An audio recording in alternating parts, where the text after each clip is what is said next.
बिस्मिल्लाहिर्रहमानिर्रहीम। अस्सलाम वालेकुम। होता है शब रोज़ तमाशा मेरे आगे। मैं हूं अयाज अकबर यूसुफ़ज़ई और आप देख रहे हैं तमाशा। नाज़रीन, चेयरमैन तहरीक इंसाफ इमरान खान साहब का जो लॉन्ग मार्च था वो तो अपना दम तोड़ चुका है और तकरीबन मैं कहूँ कि 7-8 महीने से जो उन्होंने एक लॉन्ग मार्च के हवाले से प्रेशर डेवलप किया हुआ था और यूँ लग रहा था कि शायद वो पता नहीं इस लॉन्ग मार्च से क्या हासिल करना चाहते हैं। मैं थोड़ा सा पस मंज़र में भी जाना चाहूँगा। 25 मई को उन्होंने एक अटैम्प्ट की खैबर पख्तूनख्वा से, और वो जो एक तादाद थी वो नहीं ला सके, और जब यहाँ आए तो उनको बहुत बड़ा नाकामी का सामना करना पड़ा और उनको उसी वक्त वहाँ से निकलना पड़ा।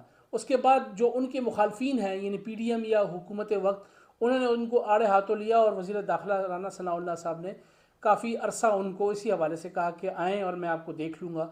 उस हवाले से फिर इमरान खान साहब ने एक और मोमेंटम गेन करने की कोशिश की, लेकिन वो उस हवाले से अब पहले उन्होंने इंतखाब खैबर पख्तूनख्वा से किया था जहाँ पे उनकी हुकूमत थी। इस दफ़ा उन्होंने स्ट्रेटजी चेंज की और लाहौर से उन्होंने कहा कि स्टार्ट लिया जाए, क्योंकि इस दफ़ा लाहौर में भी उनकी हुकूमत थी यानी पंजाब में।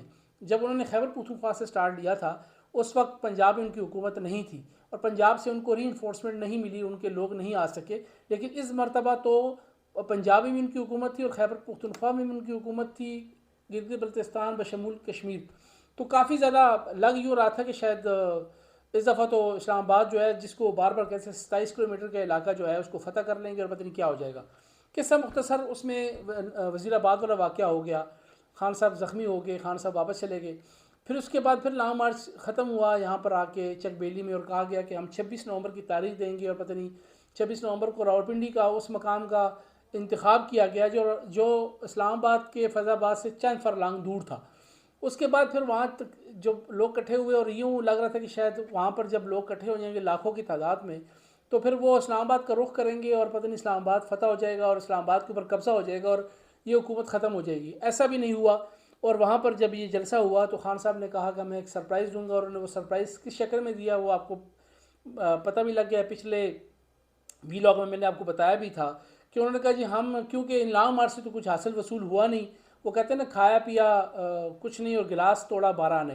तो इतना रिसोर्सेज लग गए, हुकूमत के भी तकरीबन कोई 34-35 करोड़ रुपया लग गया, टाइम भी ज़ाया हुआ, पाकिस्तान तहरीक इंसाफ ने भी अपने पैसे लगा दिए, लोगों के कारोबार भी बंद हुए GT रोड के ऊपर, लोग भी जो है वो एग्जॉस्ट हो गए, खान साहब बीच में ज़ख्मी भी हो गए, लेकिन हासिल वसूल कुछ नहीं हुआ। और वही पॉइंट जो खान साहब को पहले दिन मेरे ख्याल में ले लेना चाहिए था अगर उनके साथ अच्छे मुशीर होते, कि अगर उनको चाहिए था कि वो ऐसी बहरानी कैफियत जो है वो पार्लिमानी सियासत में डाल सकते थे तो वो पहले दिन ही कर देते, यानी असम्बलियों से इस्तीफ़ों के हवाले से।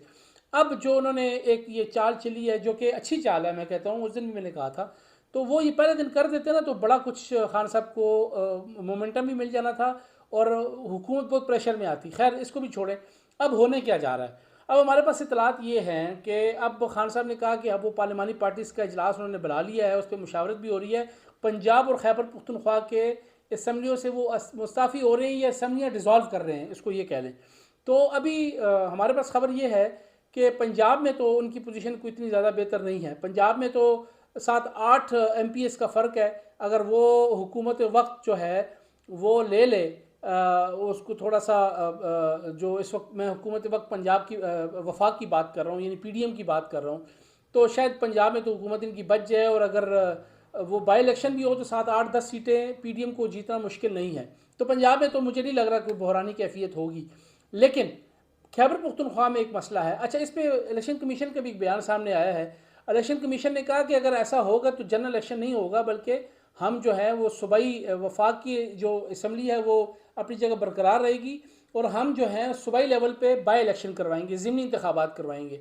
तो वो भी PTI के लिए जो है एक बहुत बड़ा नेगेटिव पॉइंट गया कि जो प्रेशर डेवलप करने के लिए अगर PTI अपनी असम्बलीज़ की डिज़ोल्व करती हैं या इस्तीफ़े देती है तो बाई इलेक्शन में जाएगा, उसको जनरल इलेक्शन फिर भी आप नहीं कह सकते। तो वो भी इलेक्शन कमीशन की जानब से कानून के मुताबिक पॉइंट ऑफ व्यू आया है। तो वो भी अब PTI को देखना पड़ेगा कि उनके अगर वो मुस्ताफ़ी होते हैं और फिर भी जनरल इलेक्शन ना हो तो फिर उनके पास तो कुछ भी नहीं। ऑलरेडी वो नेशनल असम्बली से बाहर बैठे हुए हैं, और वो जो भी लेजिस्लेशन हो रही है, हुकूमत कुछ भी कोई भी बिल पास करना चाहती है, कोई भी कानून पास करना चाहती है जो कि जिसके लिए 2/3 मेजॉरिटी की ज़रूरत नहीं है, सिंपल मेजॉरिटी के साथ अगर वो हो सकती है तो वो हुकूमत कर रही है। जैसे आपने देख ली नैब कवानीन में तरमीम थी, बाकी दीगर जो रूटीन के बिल्स होते हैं जो सिंपल मेजॉरिटी जिसके लिए चाहिए होती है, तो वो तो हुकूमत कर रही है, उसके लिए तो पीटीआई बिल्कुल बाहर बैठी हुई है। लेकिन जो इस वक्त जो अगर सूबाई असम्बली से भी वो चली गई तो फिर तो पीटीआई के पास कुछ नहीं बचा।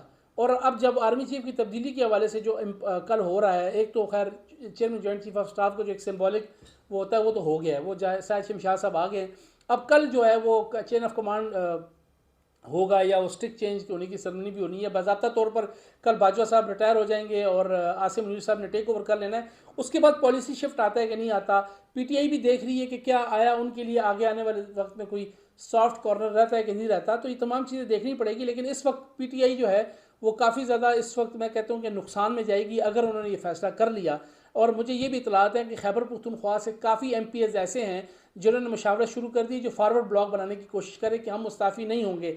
जैसे कि नेशनल असम्बली में राजा रियाज की सरबराही में जो कुछ लोग हैं जिन्होंने इस्तीफ़े नहीं दिए, इस तरह KP में भी कुछ ऐसे लोग हैं जो पार्टी पॉलिसी के खिलाफ तो नहीं जाएंगे क्योंकि फिर उन पर वो इम्प्लीमेंट हो जाएगा इलेक्शन कमीशन वाला लॉ, लेकिन वो एक फारवर्ड ब्लॉक बनाकर पीटीआई की रिप्रेजेंटेशन करते हुए मौजूदा असम्बली में ज़रूर बैठ सकते हैं ताकि हुकूमत के साथ भी ना हो और पीटीआई की पॉलिसी के खिलाफ भी ना जाएं और वो मुस्ताफ़ी ना और बैठे रहें और पीटीआई को कुछ बिगाड़ भी ना सके। तो ये एक चीज़ सामने आ रही है, लेकिन पीटीआई के लिए अभी बड़ा मुश्किल वक्त आ रहा है। देखते हैं कि खान साहब का ये पता किस हद तक कामयाब होता है। अब तक के लिए इजाज़त दें, अल्लाह हाफ़िज़।